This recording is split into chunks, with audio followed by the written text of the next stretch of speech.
Hey guys, welcome back to my channel. I wanted to do a first impressions video for you today on a really exciting product that I just got in the mail yesterday, which is my LORAC Mega Pro 2. I heard about this a while ago and I've been seeing pictures of it and seeing some other YouTube videos about it. And last year I actually picked up the LORAC Mega Pro 1, I think it was last year, and it came out around the same time because I bought it for myself for my birthday. So I was sort of toying with the idea of doing the same thing this year with the 2. Hemmed and hawed and finally just said, okay, I'm gonna do it. And I bought it on Ulta.com and it arrived yesterday in the mail. The box was beaten to death, which really scared me. I thought for sure the palette was gonna be messed up, but it's in perfect condition. So I waited until today to swatch anything. I just sort of opened it up and stared at it for a while last night, kind of imagining all the different looks that I could do with it. And I wanted to talk with you about it today a little bit. I'm not gonna do extensive swatches, like swatches of every single color, because I feel like there's just a ton of videos out already about that. But what I did want to do was show you some of the colors that I think are really unique to the palette, and maybe even a couple that I thought were a little bit not as exciting.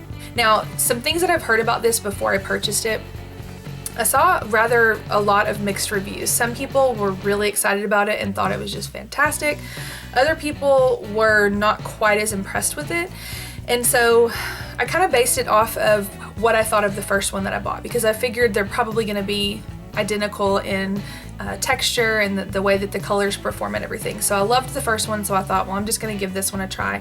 And I'm really happy that I did, because I feel like the colors are different enough in this palette that you don't have to worry about too much overlap. I mean, obviously they both have, you know, lighter cream colors, they both have a black, they both have some deeper shades, but they are different enough that I feel like you can get use out of both of them, and there would be justification for buying both of them if you so wanted to do that. Now, as far as the texture is concerned, to me it's the same as the LORAC Mega Pro 1. I feel like the LORAC Pro shadows are very soft. They are extremely pigmented. I feel like they're very easy to blend, but you do have to be rather careful. And so if you're used to a palette that has a little bit of a harder texture in the eyeshadows and you can really just dig your brush in there to pick up color, you definitely don't have to do that with this palette. And I think that that was one of the major complaints I saw from other YouTubers and other posts and things about the palette, is just that the colors were way too soft.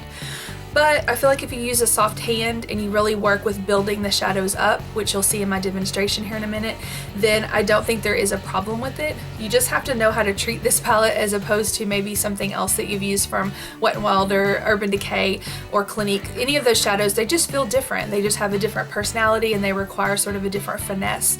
So don't be discouraged by that. I would definitely recommend trying to figure out how to work with this palette, and as well as what brushes work the best with it, because I think that is a huge part of it too. If you're using brushes that are just way too firm, then you're going to get a lot of kickback on the product and a lot of fallout probably. You'll see in the demonstration here in a minute which brushes I apply, as well as the fact that I don't get any fallout, which I think is really impressive for such a soft shadow. So let's look at some swatches here of the ones that I'm really digging. The one that really called out the most to me, and I think probably a lot of people are going to talk about, is this Goji color. It's just the most beautiful sort of warm rosy brown. This is a perfect lipstick color, by the way, but to use it on the eyes is a little bit different. It performs beautifully. It's one of the colors that I wore in the demonstration today, so you'll actually see this one applied on my eye here in a minute. Also in the matte range, I feel like Tangerine is a really interesting color, very different, something that I don't really have in any other eyeshadow palette. The purple color I really like, and you're also going to see that in the demo here. In most of the shadow palettes that I have, they're warmer violets, so you have things that are more of a reddish toned purple rather than a bluish toned purple, and with my eye color being what it is, I feel like the cooler tones just complement it so much better. Porcelain, Custard, and Bisque are three colors that, even though they look sort of similar in the palette, are very different. Porcelain has more of a neutral tone. It's very, very light, almost a white, but just an off-white color. Custard is definitely a more yellow tone, and then Bisque has a little bit of a more pink to it. So these three colors are really nice, especially if you're talking skin tone, because if you have a cooler skin tone, you might want to use Bisque. A warmer skin tone would work better with Custard, and then maybe more of a really pale or neutral skin tone would like Porcelain. So you have something there for everyone as far as a highlight is concerned. Moving on to the shimmery colors, I was really attracted to Prosecco and Olivine. I think both of those colors are really interesting, and I'm going to use Prosecco in the tutorial today, so you'll see that one. Olivine is something different than I have in my collection anywhere. I don't think I've ever seen this color in any of my palettes or singles, so I could see that going well with colors like Goji or Cabernet. Even Tangerine and Saddle might be an interesting pairing with that color, especially for fall time. I really am excited about trying out Blue Quartz. I think blue is an eyeshadow that can be a little bit tricky to wear, but it's awesome with brown eyes, especially if you have sort of lighter brown eyes. Gunmetal is also a really nice color that has a bit of a blue tone in it, so that could be really pretty with, again, amber colored eyes. Then the blue is a nice complement. Penny, I wish it was a little bit more coppery. That was one that I was a little bit disappointed in. It's still really pretty, but I wanted it to be just a little bit more of a coppery color. And then Gold Leaf, I've heard a lot of people mention this. It's just a really super yellow gold, which I think can be pretty if you wear it with the right colors, maybe put over a darker shadow or something, but it does seem to swatch a little bit patchy. It could apply differently on the eye though. One thing that I do really appreciate about these lighter shimmery colors like Sugar, Chiffon, and Seashell is that oftentimes with these lighter colors, they're super duper shimmery, and so to wear them as a highlight color like under the brow, it's just a little bit much. But in the tutorial today, I'm gonna use Chiffon right under my brow bone, and it was really nice because it added a bit of lightness, but it does not look frosty or anything like that. So you can see that there are quite a few colors that I'm excited about with this palette. I will cut to a tutorial here in a second to show you how to achieve this eye look, wherein I use about 4 different colors. They all applied beautifully, the texture is really nice, and I will sort of go through and talk with you about each of them as I apply them. So let's get into that. So I'm going to take some of these colors that I pinpointed earlier that were sort of the standouts for me and create a look with it today. This is the very first time that I've used this palette. I have not, at this point, even though you've already seen some swatches, at this point I have not even put my fingers into the colors, so it's perfect and shiny and new. The first thing I'm going to do is go into this color right here, which is called Bisque, and I'm going to use the fluffy side of this brush that I got in my Naked 3 palette and just pick up a bit of that and apply that all over the lid from my lash line all the way up to my brow.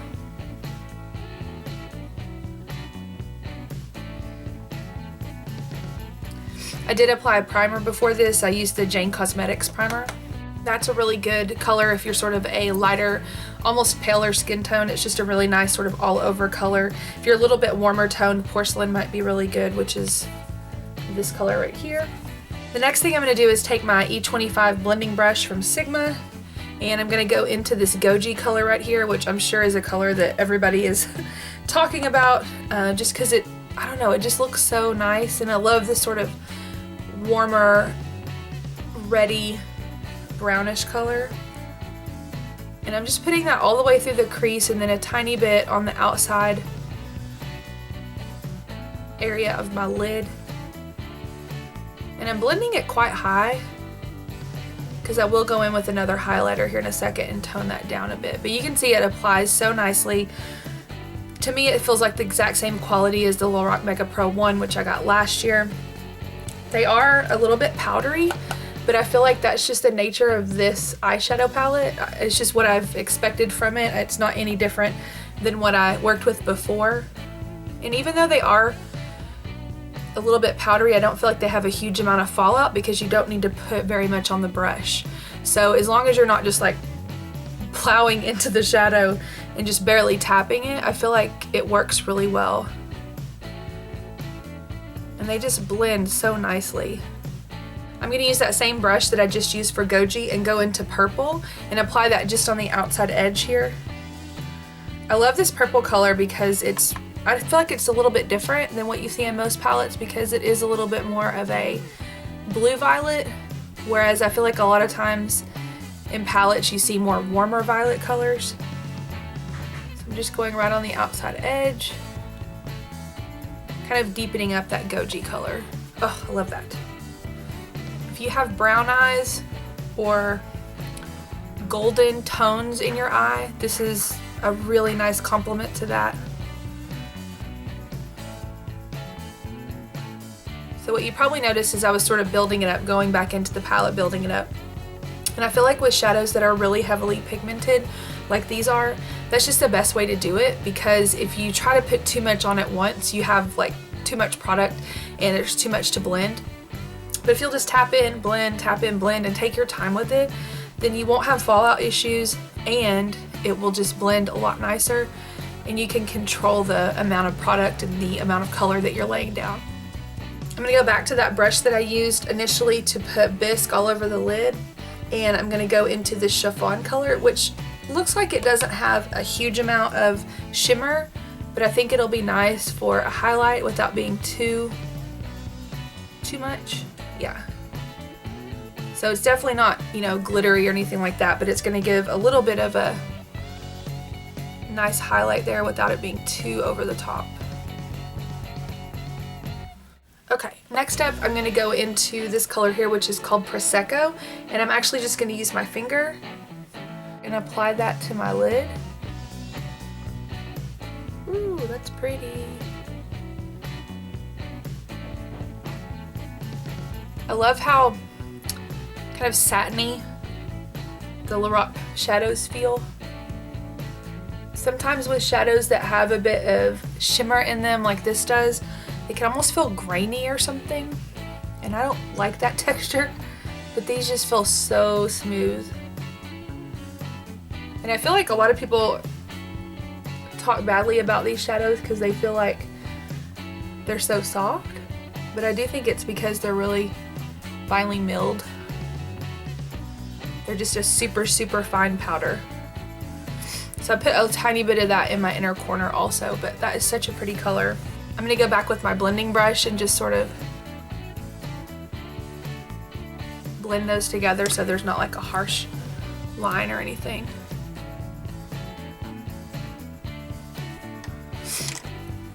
So pretty. I also feel like something else is important to remember. I'm sort of basing this off of some reviews and things that I saw about this palette. I feel like every palette has sort of a different personality, not just color-wise, but the way that the shadows have to be handled, the way that you have to use them. And I think a lot of times people get frustrated because they don't want to make the effort to sort of figure that out, I guess is what I'm trying to say. So with this palette, I treat it differently than I would, say, my Naked palette from Urban Decay. I feel like the shadows are just different. They have a different consistency, a different texture, and I don't, you know, dislike one or the other or like one or the other more necessarily. It's a different palette, so I have to treat it differently. So if you're used to a particular type of eyeshadow that's a little bit more firm, that doesn't have this type of texture, then it might take a little bit of an adjustment to get used to it. But I think once you put that time in to really figure out what works best, especially which brushes work best, then I think that the payoff is worth it. I'm going to go ahead and use the palette as a liner today too, instead of using like a liquid liner or something. So I'm going to take an angled brush, this one's from Clinique, and I'm going to go into this color here called Cabernet. Now you could use a mixing medium or something to make it a little bit more prominent, but I just want it to be sort of a soft liner color.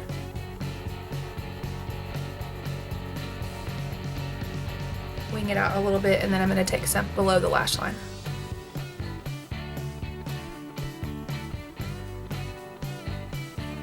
I'm going to take that brush that I used at the very beginning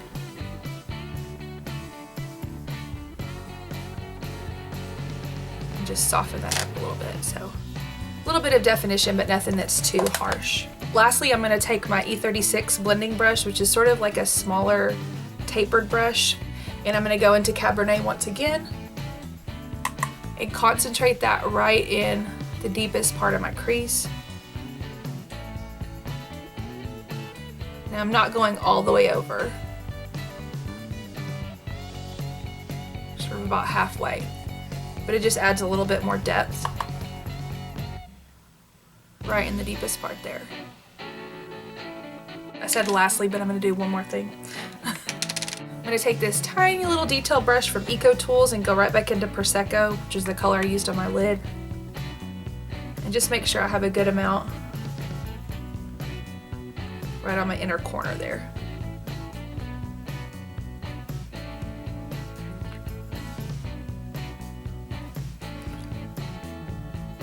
I just sort of zoomed in to my mirror and looked a little closer to make sure there wasn't fallout, but I really didn't have any fallout. I just have really dark circles if it looks like there's fallout. But yeah, the texture is really nice. Of course, you know, swatching them and actually applying them are sort of two different animals. Since I've used the LORAC Mega Pro 1 before, I have a feeling of how these textures were going to be, and they're spot on to what I imagined them to be. I mentioned a few colors earlier that I wasn't as excited about, but there are definitely some in here that I think are just standouts.